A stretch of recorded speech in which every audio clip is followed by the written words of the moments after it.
मोहम्मद यूनुस की कोशिश यही है कि शेख हसीना पर सारा आरोप लगाकर दुनिया की हमदर्दी बटोरी जाए।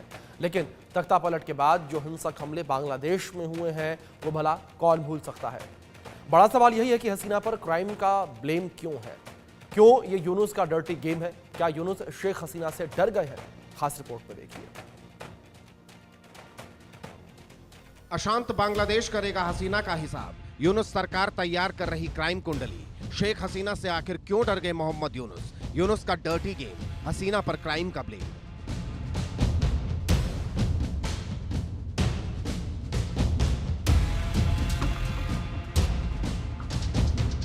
बांग्लादेश में पिछले साल हुए तख्ता पलट के बाद से शेख हसीना से देश की बागडोर संभाल रहे मोहम्मद यूनुस का डर अब भी खत्म नहीं हुआ है।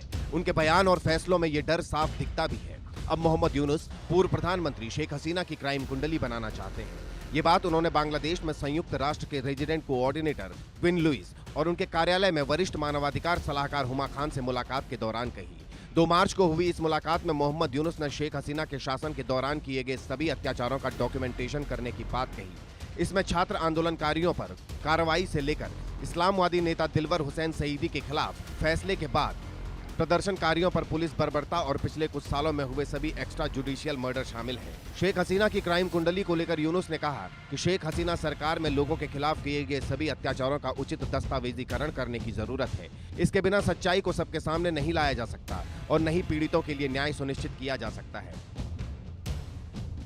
आखिर क्या सच्चाई चाहते हैं यूनुस? पिछले अगस्त से ही सत्ता यूनुस के पास है, लेकिन अब तक शेख हसीना की क्राइम कुंडली को लेकर वो जनता को कुछ ठोस नहीं बता पाए। उल्टे बांग्लादेश में हिंसा और अत्याचार का तांडव हुआ और यूनुस कुछ नहीं कर पाए, बल्कि कट्टरपंथियों को बढ़ावा देते रहे। हसीना की क्राइम कुंडली क्यों चाहते हैं यूनुस? शेख हसीना सरकार के गिरने के बाद से बांग्लादेश अशांत है। हसीना की पार्टी अवामी लीग के नेताओं और कार्यकर्ताओं पर आए दिन हमले की खबरें आती रही हैं। हिंदुओं के खिलाफ अत्याचार अब भी सुनने को मिल रहे हैं। कुल मिलाकर अब तक यूनुस सरकार बांग्लादेश में हालातों को काबू नहीं कर पाई है। ऐसे में एक बार फिर स्थानीय लोगों से लेकर प्रशासन में असंतोष फैलने की खबरें भी आ रही हैं। हाल ही में बार एसोसिएशन के चुनाव में आवामी लीग की जीत, आर्मी चीफ की यूनुस सरकार को कड़ी चेतावनी और कुछ छात्र नेताओं में मौजूदा सरकार के प्रति असंतोष इसके उदाहरण हैं।